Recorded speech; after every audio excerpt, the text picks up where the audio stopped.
ሰላም ጤና ይስጥልን ውድ የገብርኄር ቲዩብ ቻናል ተከታታዮቻችን እንደምን ሰነበታችሁ? እንደምን ከረማችሁ? እንኳን ከዘመነ ማቴዎስ ወደ ዘመነ ማርቆስ በሰላም 2018 ዓ.ም አደረሳችሁ በማለት ይህንን ፕሮግራም እንግዲህ ጠፋ ብለን ከብዙ ቆይታ በኋላ እንግዲህ ፐርሰናሊ እኔ ወንድሜ ዲያቆን አንተነህ እንኳን ሳይታከት በመታከት ውስጥ ሳይሆን በጣም ብዙ ደሳስ የሚሉ ስብከቶችን እስካሁን ድረስ እያደረሰልን ነው። እየተከታተላችሁም እንደሆነ እያየው ነው። እኔ ትንሽ ራቅ ብዬ ስለነበረ ለራሴ እንኳን ደህና መጣህ በማለት እጀምራለሁ ማለት ነው። ሰላም አንቴ፣ እንዴት ነህ? እንኳን አደረሰ። ያው ሁለቱንም አዲስ ዓመትንም መስቀልንም አስመልክቶ እንግዲህ 2018 በብሩህ ፀሐይ ተቀብለነዋል። እንግዲህ ለኢትዮጵያ ለሀገራችን ብሎም ለተዋህዶ ርትዕት ለሆነችው ኦርቶዶክስ ተዋህዶ ቤተክርስቲያናችን ሰላምን በመመኘት እስቲ 2018ን መሻትህን ንገረኝ። እንዴት ቢሆን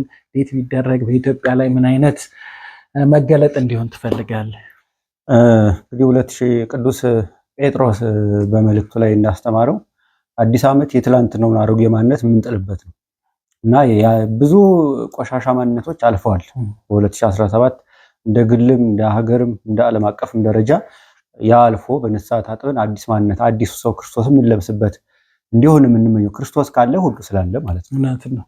ለሀገራችንስ በቃ ለቤተክርስቲያንና ለግለሰብ ነው። አሁን የኢትዮጵያማ የቀደሙ የአባቶቻችን ነፃነቷ ቢመጣላት ቤተክርስቲያን በራሷ የምትወስንበት ዶግማና ቀኖኗ በይፋ ማንም ሳይፈሩ እንደነ ቅዱስ ጴጥሮስ ያሉ አባቶች እንዲኖሯት ተፍጻሜተ ሰማዕት የተባሉ በሊቃውንት ዘመን በሀገራችን ደግሞ ኢትዮጵያዊ ጳጳስ ሀገራችንን ከግዞት ነፃ ያደረጉ እንደነሱ ያሉ ጳጳሳት እንዲኖሩ ርቱ የሆኑ ሃይማኖት የሚያስቡ ጳጳሳት መምህራን ኖረው ቤተክርስቲያን መብቷ የሚከበርበት ድምጿ የሚሰማበት ተሰሚነቱ ሁልጊዜ ጎልቶ የሚታይበት እንዲሆን ምኞቴ ነው።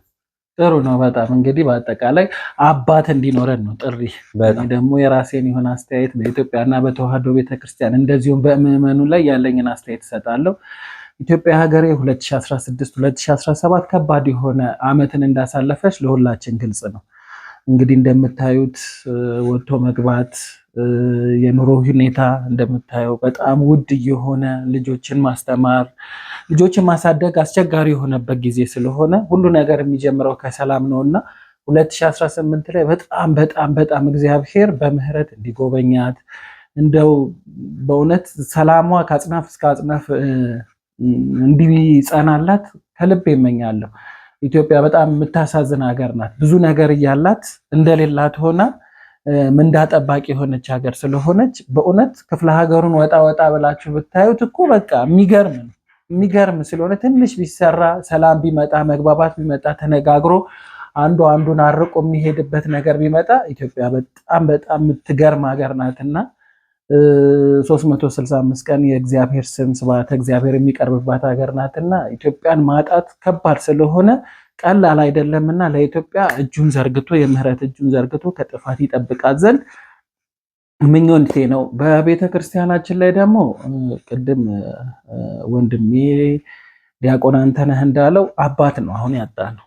በጣም ክፉኛ አባት አጥተናል። እጅግ በጣም የሚገርም ነው። በአሁን ላይ ደግሞ እየሆነ ያለው እንዲህ ነው እንደ አባት እስከምትል ድረስ እየወረድን መተን ጭራሽ ያስደነግጣል። በጣም የሚያስደነግጥ ስለሆነ የቀደሙት አባቶቻችን እንዴት ህይወታቸውን ሁሉ መስዋዕት ያደረጉ እኮ ናቸው። ምድሪቷ ለማንም ለባዕድ ሀገር አትገዛም ብለው የሚያስጎመጅ እንግዲህ የሰው ልጅ በህይወት መኖሩ የሚያስጎመጅ የሚያጓጓ ነው አይደል? ያንን ሁሉ ትተው በጥይት ተደብድበው እስከሚሞቱ ድረስ ሃይማኖታቸውን አክብረው የሞቱ ዛሬም እስከ ዛሬ ድረስ ስማቸው የሚነሳ ነው። እኛ ግን አሁን ላይ ያሉት አባቶቻችን የተደገፉት መደገፍ በጣም ነው የሚገርመው። ተሰባሪ የሆነ ስም አጠራሩ ሁሉ ከምድር ላይ ጠፍቶ እጅግ በቆሸሸ ሁኔታ ሊጠራ በሚችል ጎዳና ላይ እየሄዱ ስለሆነ ልብ እንዲገዙና የመንጋው እረኛ ትክክለኛ እንዲሆኑ በጣም እኔ እፈልጋለሁ። በጣም ወርደናል፣ በአባቶች ዘንድ በጣም ወርደናል። ስለዚህ አባቶች እኔ አላቅም ብቻ የምዕመኑ ግን መሻሻል እየታየ ነው። እኔ በምዕመኑ ላይ በጣም መሻሻል ያለው ብዙ ነገሮች ወደ መለወጣ ያለው እንደ ልማድ እንደ ዝም ብሎ እንደ ዋል ይሆን እንደ ዘበት የሆኑት ነገሮች ዛሬ ግን ስትሪክት ሆነው በቤተክርስቲያን ላይ ያለውን አቋም እያሳየ ስለሆነ ምዕመኑ አማኙ በጣም እየተሻሻለ ስለሆነ ከዚህም በላይ ይበል ለማለት እፈልጋለሁ ማለት ነው። የሚጨምረው የለም። በቃ ዛሬ ውይይታችን የሚሆነው እንግዲህ ብዙ ጊዜ የሚነሱ ጥያቄዎች አሉ፣ በነገረ ድህነት ላይ የሚነሱ ጥያቄዎች አሉና እስቲ እሱን በማጥራት ለመሄድ እንሞክራለን። እንግዲህ እኛ ቤተክርስቲያን የምንከተለው የመዳን አይነት አለ። ሌሎቹ ደግሞ በአፋ ያሉ እኛም በመቃወም ላይ ጊዜያቸውን የሚያሳልፉት ሰዎች መዳንን እንዴት እንደሚረዱት ደግሞ እየተነጋገረን ብንሄድ ደስ ይለኛልና መጀመሪያ መዳን ቅጽበታዊ ወይም ሂደታዊ በሚል ርዕሱን እንይዝና መዳን ወይም ድህነት ምንድን ነው የሚለውን እስቲ አንትዬ። መልካም ጥያቄ ነው ያነሳው ፍሬ። መዳን ምንድን ነው የሚለውን የሚመልስልን የጌታችን የኢየሱስ ክርስቶስ ስሙ ራሱ ነው። ጌታችን ኢየሱስ ክርስቶስ ሊጸነስ ቅዱስ ገብርኤል ወደ እመቤታችን ሲመጣ በብስራት የተናገረው ቃል አለ። እመቤታችን በስራት የምትወልጁ ስሙ ኢየሱስ ይባላል አለና ሕዝቡን ከኃጢአት ሁሉ ያድናቸዋል ብሎ ስሙንና የስሙን ፍቺ ነግሮናል ማለት ነው። ስለዚህ መዳን ማለት ከኃጢአት መለየት ማለት ነው። ከምን አይነት ኃጢአት ዝርዝሩን በኋላ እንመጣበታለን። መዳን ከኃጢአት መለየት፣ መዳን እግዚአብሔር ማወቅ፣ መዳን በክርስቶስ መሆን ማለት ነው። መዳን እና አጭር ትርጉም ይሄንን ይመስላል። ጥሩ ነው። እንግዲህ የድህነትን ፕሮሰስ እንግዲህ አለው። ድህነት ሲጀመር ጀምሮ ከምን ይጀመራል፣ ምን ላይ ያልቃል የሚለው ነገር አለ። እንግዲህ አሁን የድህነትን ነገር ክሊር ስናደርግ የኢየሱስ ክርስቶስ የማዳን ስራና የሰው ልጅ ደግሞ በራሱ ተክቶ በስራ ተግብሮ በስሙ አምኖ የሚድንበት ድህነት አለ። ስለዚህ አሁን እስቲ የኢየሱስ ክርስቶስን ነጥለን እንይና ኢየሱስ ክርስቶስ ያዳንን ከምንድን ነው የሚለውን እስቲ እንየው። የመጣበት የራሱ የሆነ ዓላማ አለው። ሰው በእግዚአብሔር መልክና አርአያ ተፈጥሮ እንግዲህ ኦሪት ዘፍጥረት ምዕራፍ 1 ቁጥር 26 ላይ ተጽፎ እንደምናገኘው እግዚአብሔር ሰውን በመልኩ ፈጠረው። ያ መልክ ክቡርና ልዩ ነው፣ ለሌላ ፍጥረት ያልተሰጠ ማለት ነው። ግን ያንን መልኩን በኃጢአት አረከሰው፣ ማንነቱን አጣ። ከዛ የዲያብሎስ ባሪያ ሆነ ማለት ነው። ለ5500 ዘመን ያህል ውሎ ሲቀጠቀጥ እንደ ትቢያ የትም ሲወድቅ ኖረ እና ያ ዘመን ያልፍ ዘንድ መልኩን ይመልዝለት ዘንድ ሰው አምላክ ይሆን ዘንድ ወይም አማልክት ዘበጸጋ እንባል ይገባን ዘንድ ክርስቶስ ወደዚያ ፍጹም ሰው ሆኖ መጣ። ስለዚህ ጌታችን ከጽንስ ጀምሮ እስከ ዕርገት ማለት እኛ እንደሌላው የእምነት ድርጅት መዳንን መስቀል ላይ ብቻ እንወስነው። ከጽንስ ጀምሮ ጽንስ ለመጸነስ ብስራት ይቀድማል። መልአኩ መጣን አበሰራት። የድንግል ማርያም ንግግር አለ፣ የመልአኩ ንግግር አለ። እዛ ውስጥ የድንግል ማርያም ቤዛነትን የቅዱስ ገብርኤልን ንግግር ስንመለከት በርካታ ለሰው ልጅ መዳናት የተነገሩ ቃላት አሉ ማለት ነው እና በዛ መንገድ በጆሮ የገባን ኃጢአት በእመቤታችን ሲክስ ታየዋለክ። በማኅፀን ሲቆራኝ የነበረውን በድንግልነት ተጸንሶ ሲያስወግደው ታያለክ። በደም ይቆራኝ የነበረውን ኃጢአት ያለ ደም ያለ ምጥ ተወልዶ ሲፈውስ ታያለክ።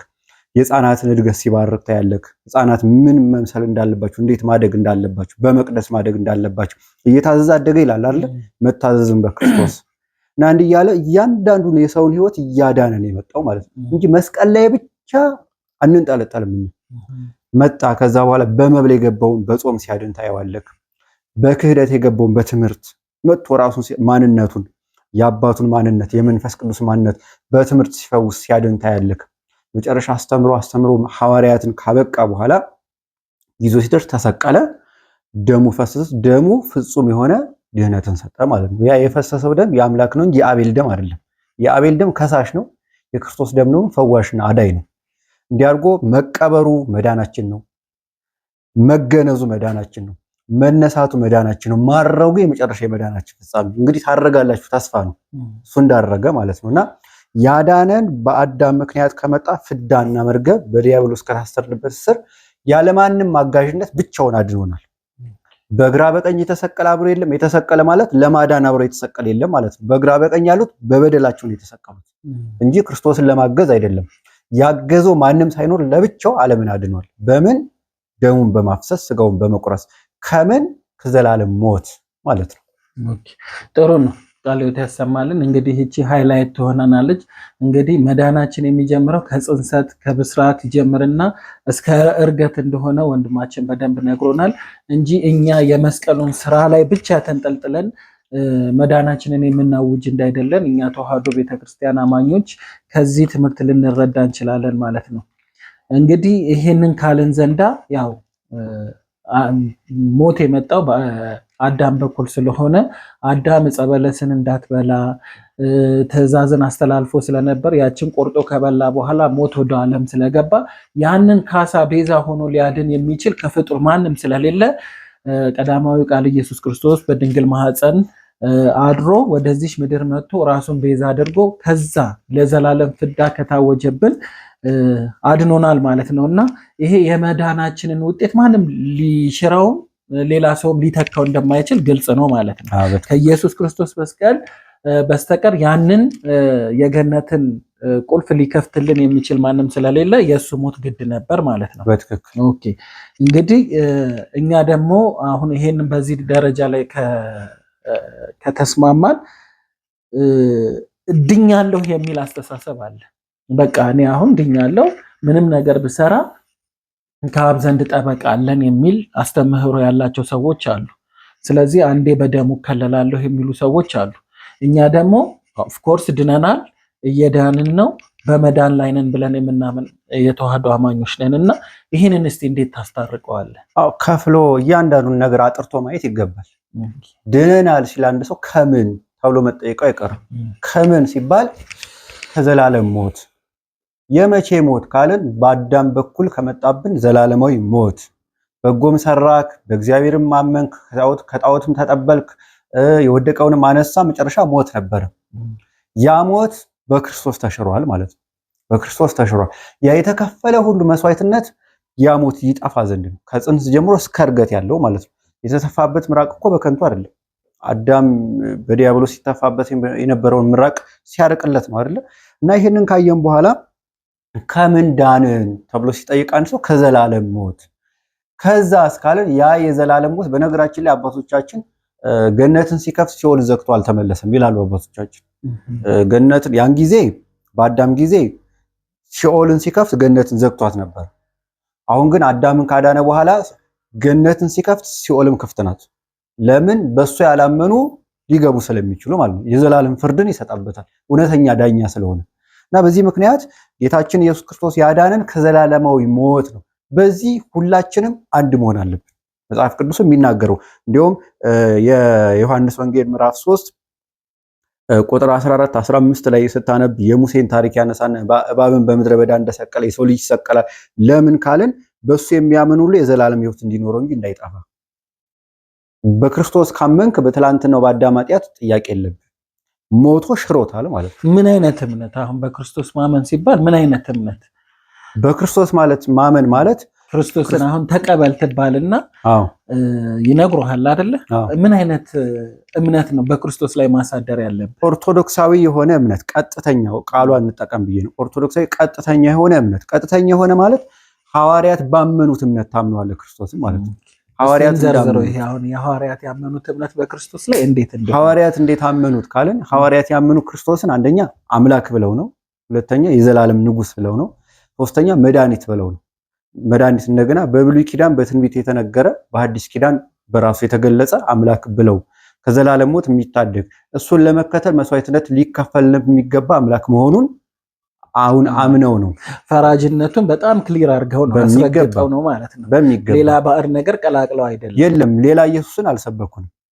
ከሐዋርያት ውጪ ልስበክ ካልክ ሌላ ኢየሱስ ሞልቷል። በጣም ብዙ አለ። የሚተኛ ምንድነው ይሄ የሚለምን የሚያለቃቅስ ምናምን ኢየሱስ አላቸው ማለት ነው። እኛ ግን የነ ጳውሎስን ኢየሱስ እናምናለን። ጳውሎስ የሰበከውን ጴጥሮስ የሞተለትን ሃይማኖት ማለት ነው። እና በዚህ መንገድ ክርስቶስን በዚህ መንገድ ነው የምናምነው። እዚህ ጋር ግን አሁን ጳውሎስ ሲሰብክ ሁሌ የምትነሳ አንድ ጥቅስ አለች። እንግዲህ በሮሜ 8 ላይ ያለች ወደ ፈራጅነቱ ከሚወስድ ይልቅ ወደ ማማለዱ የሚወስድ ነገር አለች። ለይቶ ይጠቅሰዋል። በስጋው ወራት ብሎ ይጠቅሰዋል እኮ። በስጋው ወራት የማስታረቅ አስታረቀ። ከማን ጋር? ከራሱ ጋር፣ ከአባቱ ጋር፣ ከመንፈስ ቅዱስ ጋር እርቅን ፈጸመ ማለት ነው። የቀድሞ ሊቀ ካህን በደም እርቅን ይፈጽም ነበር፣ ጊዜያዊ እርቅን። የሐዲስ ኪዳኑ ሊቀ ካህን ኢየሱስ ክርስቶስ ግን ለዘላለም አንድ ጊዜ ባፈሰሰው ደም እርቁን ጨርሶ በአባቱ ቀኝ ተቀመጠ። የተቀመጠ ስራን የጨረሰ ነው አይደለ? የቆመ ግን ተልኮ አለበት። ተቀመጠ ማለት አገልግሎቱን ጨረሰ። የነበረውን ውጣ ውረድ የፈሰሰው ደም ለዘላለም። ለምሳሌ እግዚአብሔር ሰውን ፈጠረ ይላል አይደለ? አዳምና ሔዋንን። እግዚአብሔር አዳምና ሔዋንን ፈጠረ ማለት እኛን አልፈጠረም? እጁ አቁማለች? አላቆመችም። ቀጣይ ነው፣ እስከ ዘላለም ነው አይደለ? የእግዚአብሔር ቃል ማለት ነው። ልክ እንደዚህ አንድ ጊዜ የፈሰሰው የክርስቶስ ደም ለዘላለም በየድጋሚ መፍሰስ አይጠበቅበትም። አንዴ የፈጠረው የሰው ልጅ ለዘላለም ሲፈጠር ይኖራል በሱ ፈቃድ። አንዴ የፈሰሰው የክርስቶስ ደም ለዘላለም ሲፈጥር ይኖራል ማለት ነው። ሲቀድስ ሲያነጻ ይኖራል። ስለዚህ እነሱ የሚሉት እኮ ምን እንደሆነ ታውቃለህ? አንዴ የፈሰሰው ደም እስከዚች ድረስ ከኃጢአታችን ሊያነጻን የታመነ ነው ይላል። አንጽቶናል። ሊያነጻን የታመነ ነው። ሊያነጻን ትክክል። ሊያነጻን እንትና ነው የሚናገረው። ወደሙ ለኢየሱስ ክርስቶስ ያነጻንም ኩሉ ኃጢአቱን። የኢየሱስ ክርስቶስ ደም ከኃጢአቱ ሊያነጻናል። ከየትኛው ኃጢአት ነው መታየት ያለበት? በአዳም ከመጣብን ዕዳና በደል። በአዳም ከመጣብን ዕዳና በደል። ይሄን ለይተን ካላየን ክርስቶስን ከአብ ያንስብናል። ከአብ ካነሰ ደግሞ ምንፍቅና ነው ማለት ነው። የናሪዎስ ትምህርት ጎራ ይላል ወደ ቤታችን እና ከዛ አንፃር ነው ለይተን የምናየው። ጥሩ። እኔ እዚህ ላይ ደግሞ አንድ ሌላ ጥያቄ የምጠይቀው እና አሁን ኦርቶዶክስ ተዋሕዶ ቤተክርስቲያን በመጾም በመጸለይ ትሩፋትን ማግኘት ይቻላል፣ ስራ በመስራት ወደ ገነት መንግስተ ሰማያት መግባት ይቻላል ትላለች። ይህን ደግሞ የማይቀበሉ አሉ። ይህንንስ እንዴት ታደርገዋለህ? ቤተክርስቲያንን የሚከሱት እንዴት መሰለክ? ጾም፣ ጸሎት፣ ስግደት፣ ይሄ በጎ ምግባራት ሁሉ በክርስቶስ የተገኘውን መዳን የሚተካ አድርገው የሚከሱት በሐሰት ማለት ነው። አሁን በክርስቶስ የተገኘው መዳን አለ በደሙ ፈሳሽነት እና ኦርቶዶክሶች እኮ የሚጾሙት የሚጸልዩት ያንን መዳን ለመተካት ነው። ድንግል ማርያምን አማላጅ፣ ቅዱሳንን አማላጅ የሚሉት እኮ ያንን መዳን ለመተካት ብለው ያላወቁትን ያላነበቡትን ሲናገሩ ትሰማለህ። ቤተክርስቲያናችን የክርስቶስን መዳን የሚተካ አገልግሎትና ፍጡር የለም። በየትም የፈለገ እድሜ ልክን ስገድ፣ እድሜ ልክን አትብላ ከሆነልክ የክርስቶስ መዳን እንኳን ሊተካ አይደርስበትም። ከድንግል ማርያም ጀምሮ ከፈጣሪ በታች ከሷ ቀጥሎ ያሉ ቅዱሳን ደርድራቸው ክርስቶስ ከነበረ ዓለም ከተፈጠረ ጀምሮ ምጽአት እስኪፈጸም ድረስ ያሉ ቅዱሳን ደርድራቸው የነሱን በጎ ስራ የነሱን ጸሎት የክርስቶስን መዳን አይተካም። ተወዳጆች ይሄንን ንግግር በደንብ አድምጣችሁ እንድትሰሙ በጣም ከልቤ እፈልጋለሁ። አሁን እሱ ያለውን ንግግር በቃ የተዋህዶ እምነት የሚጸናው በእንደዚህ አይነት ንግግር ስለሆነ አሉባልታ ነው አሁን እየገደለን የመጣውና ይህንን ነገር አሁንም ክሊር አድርገህ በደንብ እስቲ ንገረን። ስለ የክርስቶስን መዳን የሚተካ የፍጡር አገልግሎት የለም ነው የምለው። የለም። ከዚህ እንዲህ የሚል ካለ ይሄ ከሃዲ ነው የሚባል፣ ባጭሩ መናፍቅ ይባላል ከመጽሐፍ ቅዱስ ውጭ። አለበዚያማ የክርስቶስ መዳን የሚተካ ፍጡር ካለ ክርስቶስ ለምን መሞት አስፈልገው? አይልከውም አንዱን መልአክ። በመላክም እኮ አይደለም ያዳንን ክርስቶስ፣ በጻድቃንም በሰማዕታትም በሆነ በግለሰብ ውጣውረድ በድካም አይደለም ያዳንን። ያዳንን ራሱ ከሶስቱ አካል አንዱ ክርስቶስ ብቻ ነው የመጣው፣ እግዚአብሔር ወልድ ማለት ነው። ለምንድን ነው እሱ የመጣው ካለም የነበረብንን ዕዳ ፍጡር ሊያድነው ስለማይችል። ሰው እንዴት ነው ሱሰኛ ሆኖ ሱሰኛን ሊያላቀቅ የሚችለው? ራሱ ታማሚ ሆኖ ሰው ሊፈውስ አይችልም። ክርስቶስ ንጹሐ ባህሪ ነው። ንጹሐ ባህሪ ክርስቶስ ሰው ማንጻት ይቻላል፣ ፍጡር ግን አልነበረም። እና ያድን ለማዳን የክርስቶስን ማዳን የሚተካ አገልግሎት የለም ነው። እንዲያ ከሆነ ቅዱሳንን የምናነሳው ለምንድን ነው ካለን የዕብራውያን መልእክት ምዕራፍ 1 ቁጥር 14 ላይ ማንበብ ይችላል። ሁሉ መዳንን ይወርሱ ዘንድ የሚላኩ መላእክት ይላቸዋል አይደለ? ታዲያ ካላስፈለገ ለምን ይላካል መልአክ? እንድንወርስ ሊያግዘን እኮ ሊያግዘን። የለም እኔ በክርስቶስ ብቻ ካለው እሺ ጥሎን ይሄዳል። እንደ መጽሐፍ ቅዱስ ሐሳብ ሊያግዝ ነበር የተላከው። ጥሎን ሲሄድ ትወድቃለህ።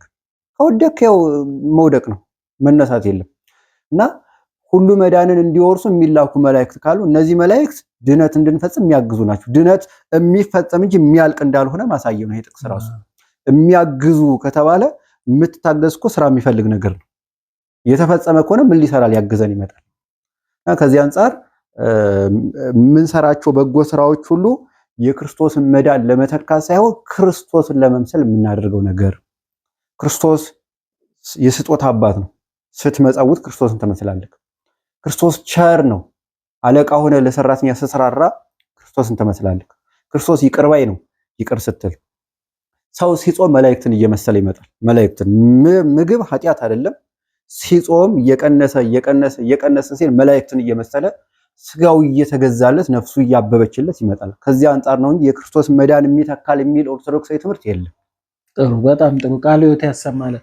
ስለዚህ እንግዲህ መዳናችን አንድ የዳንበት የክርስቶስ ፍጹም ንጹህ የሆነው ደሙና ቅዱስ የሆነው ስጋውን ቆርሶልን ስለሆነ ይህንን የሚስተካከል ምድራዊ ኃይል የለም። በሰማይም ቢሆን በመላእክትም ዘንድ ቢሆን በቅዱሳን በጻድቃን በሰማዕታትም ላይ ቢሆን ይህንን ነገር ሊስተካከል እንኳን ሊያደርግ ሊስተካከል የሚችል ምንም ነገር እንደሌለ የተዋህዶ ቤተክርስቲያን አስተምህሯ ነው ማለት ነው። በትክክል ኦኬ።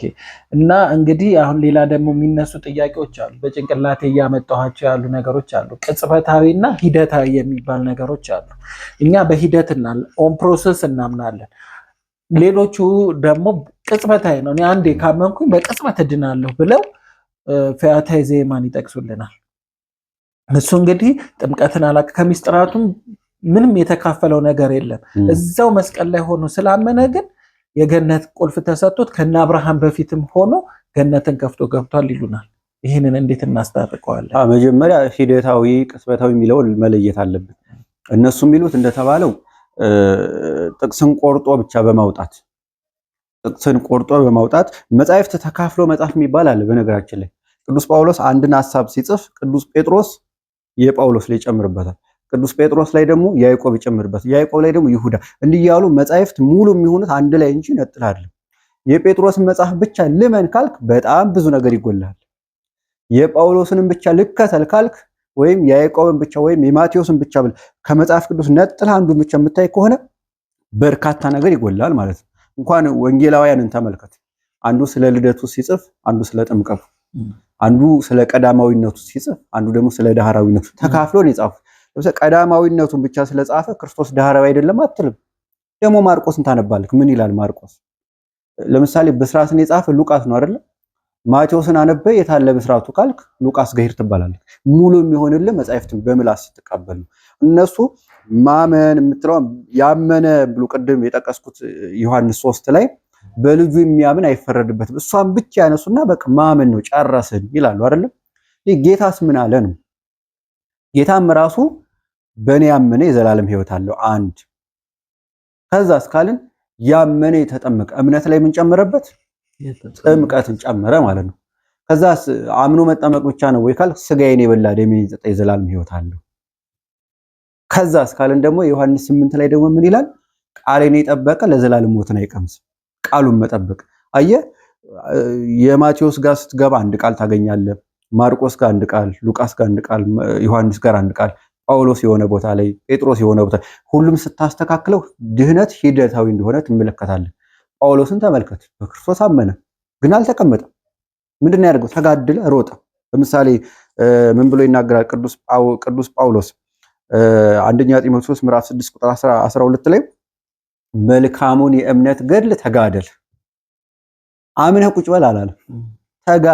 ተጋደል ማለት ውጣ ውረድ፣ ድከም፣ መስዋዕትነት መክፈል ያለበት ቦታ ላይ ክፈል ማለቱ ነው።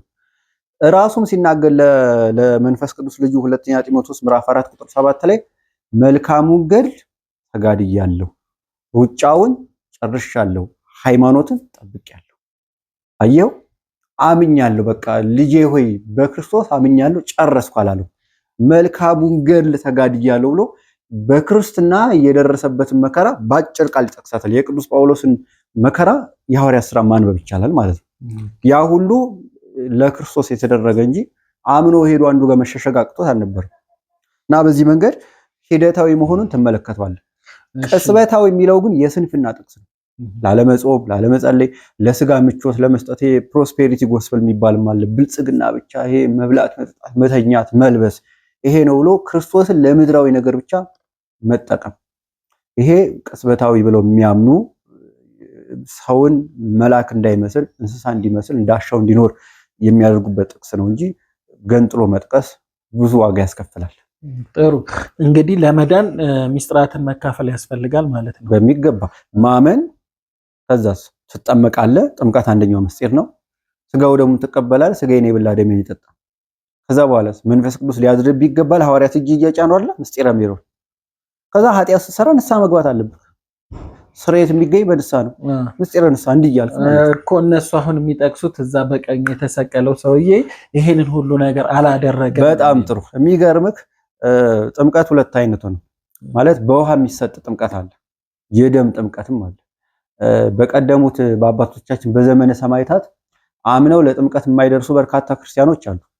ማለት መቼም ንጉሱ ተጠምቄ ልምጣ ጠብቀኝ አትለው። እዛው ማመንን ሲያውቅ ሰይፍ ነው የሚመዝ፣ ደማቸው ጥምቀት ይሆናቸዋል። ስለዚህ ይሄ በቀኝ በኩል የተሰቀለው ጥምቀቱ ደም ሆኖለታል ማለት ነው። ደም የገዛ ደም ተሰቅሏል፣ መከራ እየተቀበለ ነው። ጥምቀቱ ደም ሆኗል። አምኗል፣ በክርስቶስ አስበዋል፣ በቀኝ ተሰቅሎ ያየዋል። ለህሊና እኮ የሚከብድ ነው። አቤቱ በመንግስትህ በመጣ ጊዜ አስበኝ። ትልቅ እምነት እኮ ደሙ እየፈሰሰ እያየው እነዛ ከታች ያሉት አይሁድ እስኪ ራስን አድን ይሉታል። በዛ ህሊናው አረመረበሹ ማመኑ። ሰው እኮ በልብስ ይገመታል አይደል? አበላይ የምትለው መጀመሪያ ልብሱን አይተህ ነው። ኧረ ልብሱን ያልቀየረ ሰው እንዴት ለራሱ ያልሆነ ትላለህ። እንደዛ ሆኖ እያየው ማመኑ በጣም ትልቅ ነገር ከሰማዕትነትም በላይ ነው ማለት ነው። እና የፈሰሰው ደግሞ ጥምቀት ከዛ አንጻር ጥሩ፣ በጣም ጥሩ። እና የስራ ውጤታችን እንግዲህ መዳናችንን የሚተካው በምንድን ነው ስንል ለሰዎች በመመጽወት በጎ ስራ በመስራት በመጾም በመጸለይ የሚደረግ ድህነት ነው። ይሄ ድህነት የኢየሱስ ክርስቶስን አይተካም ነው በፍጹም። እናንተ ደግሞ እንደዚህ ብታደርጉም ገነትን አትወርሱም፣ ምክንያቱም ስላላመናችሁ። ካመናችሁ እንደ ግል አዳኝ አድርጋችሁ ከተቀበላችሁ መዳንን ትወርሳላችሁ ይሉናል። የግል አዳኝ ምን ማለት ነው? የግል አዳኝ ክርስቶስ የግል ነው ወይ? ክርስቶስ የዓለም መድኃኒት አይደለም ወይ? እንደነሱ ጸጋ ብቻ እንድንል ፈልገው ነው ወይ? ጸጋ ብቻ የሚለው መጨረሻው ስታብራራው ክርስቶስ እግዚአብሔር የመረጣቸው ብቻ ናቸው እንጂ የሚድኑት ስላመኑ ብቻ አይደለም የሚል ትርጉም እንዳለው በደንብ ይታወቃል። የግል አዳኝ ምን ማለት? ክርስቶስ የሞተው ለዓለም ነው።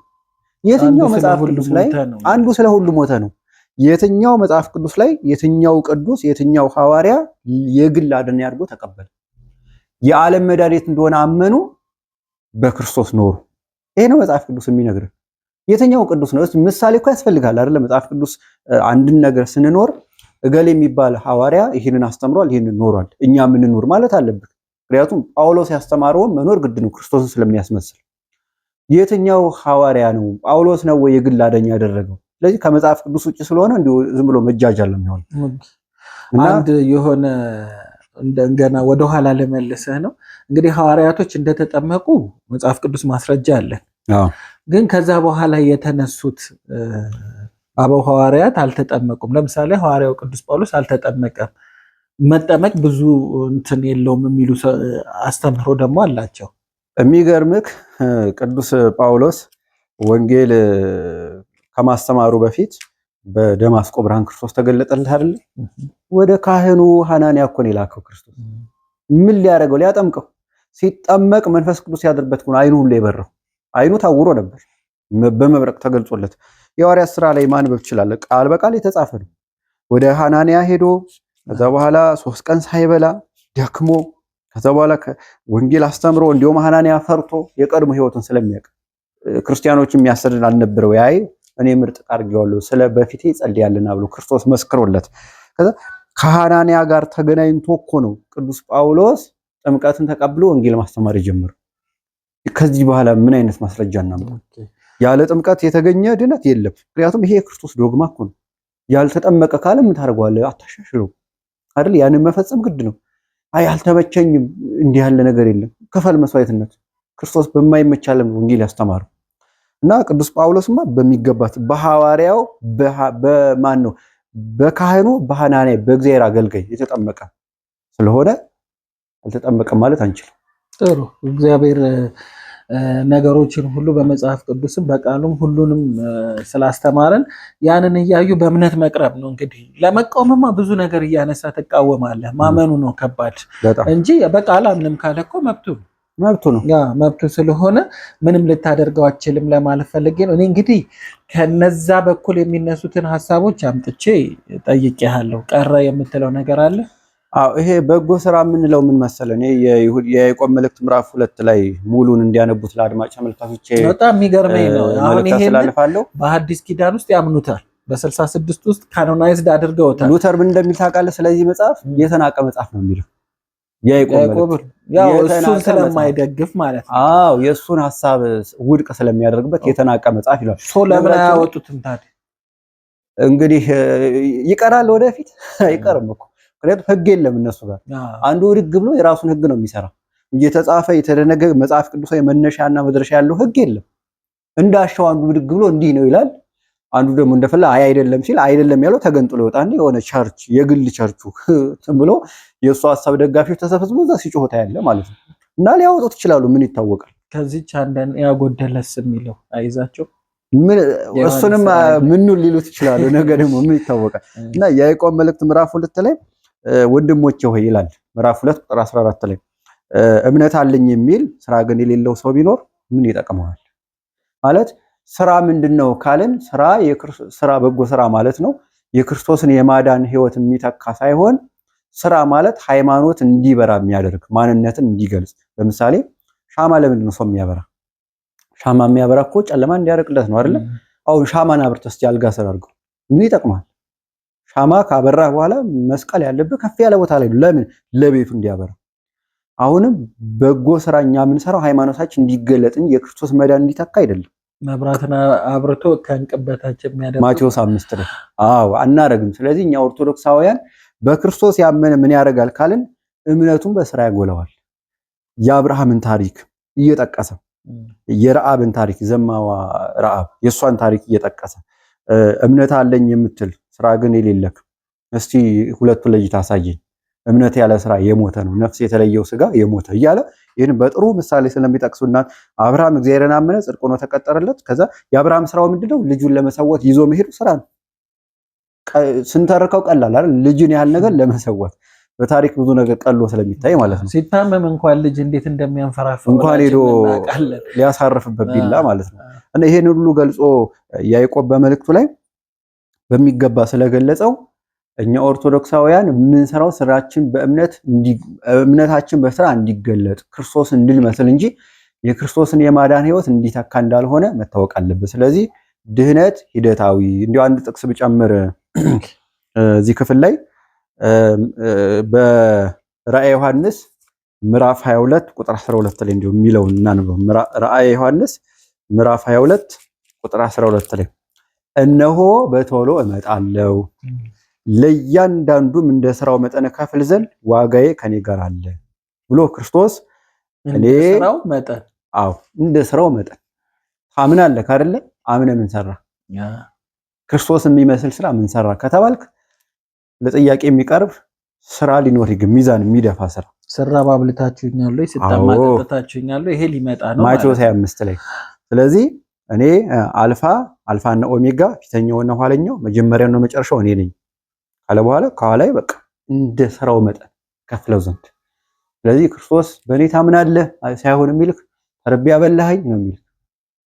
ደግሞ ተርቦ የምታበለው በሱ ስታምን ነው። በሱ ከላምክ መራራትም እኮ በልብ ላይ ያድር ይችላል። የራስህን ብቻ ኖሮ የራሱ ጉዳይ ሰርቶ አይበላም ትላለህ። የንቀት ቃል ማለት ነው። እና ከዚህ አንጻር እኛ ኦርቶዶክሳውያን የምንሰራው የክርስቶስን የማዳን ስራ ለመተካት ሳይሆን ክርስቶስን ለመምሰል እምነታችን በስራ እንዲገለጽ ለማብራት ከፍ ለማለት በበጎ ስራችን ያላመኑ ተስበው እንዲመጡ ለማድረግ ነው እንጂ የክርስቶስ መዳን ለመተካት አይደለም። የትኛውን ፍጡር ሊተካው የሚችለው ስራ ስላልሆነ እውነት ነው። እምነትና ስራ ሁለቱ በጣም ተመጋግበው የሚሄዱ ናቸው።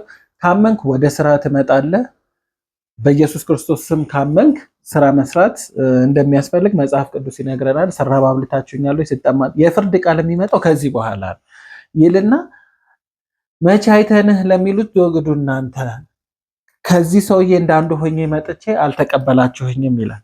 ግን ጌታ ሆይ እኛ ምን አደረግንልህ? ገና መቼ ለአንተ ስራ ሰራንልህ? የሚሉትን እናንተ ብሩካን ዓለም ከመፈጠሩ ዘመን ከመሰፈሩ በፊት የነበረውን መንግስቴን ውረሱ ብሎ የፍርድ ቃል የሚሰጥበት የስራ ውጤት ስለሆነ ሁላችንም በዚህ ነገር ላይ ባንቀልድና መጽሐፍ ቅዱስን እንደ ልባችን መሻት እንዲያስኬደን እንደ ስጋ ምኞት እንደ ስጋ ምቾት ባንተረጉመው ጥሩ ነው ላለው እንግዲህ ለዛሬ ያዘጋጀሁት ከነሱ የሰማሁት የቀጫጨብኩት ጥያቄ ይሄንን ይመስል ነበር። ቀረ የምትለው ነገር የለም? በቃ ግን አንድ የሆነች ነገር ለመናገር ፈልጌያለሁ። ይሄ መጽሐፍ እንደምታዩት መድሎተ ጽድቅ ይባላል።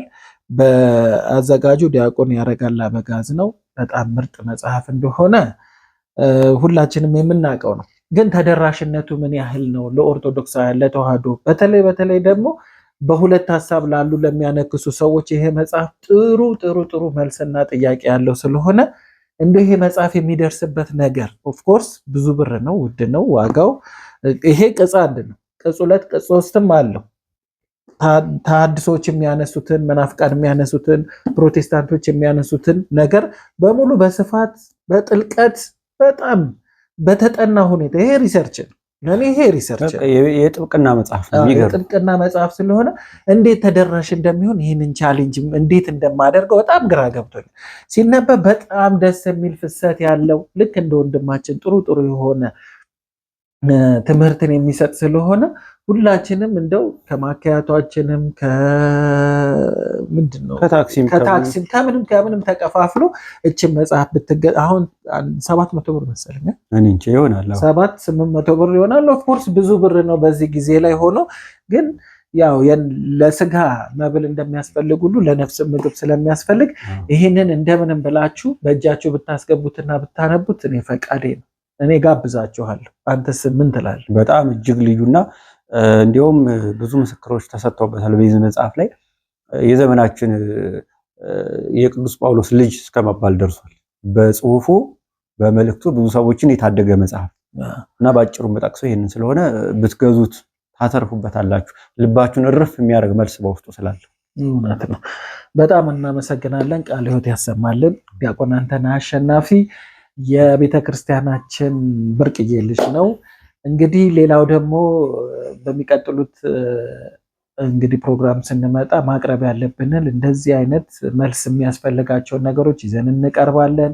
ዓመቱ የሰላም እንዲሆንላችሁ ለሁላችሁም እመኛለሁ። የስኬት ይሁን የስራ እንዲሆንላችሁ እመኛለሁ። መገፋፋቱ ቀርቶ በአንድ ላይ እንድንቆም እንዲያደርገን እግዚአብሔርን በመለመን የዛሬን ፕሮግራም እንጨርሳለን። ሰላም።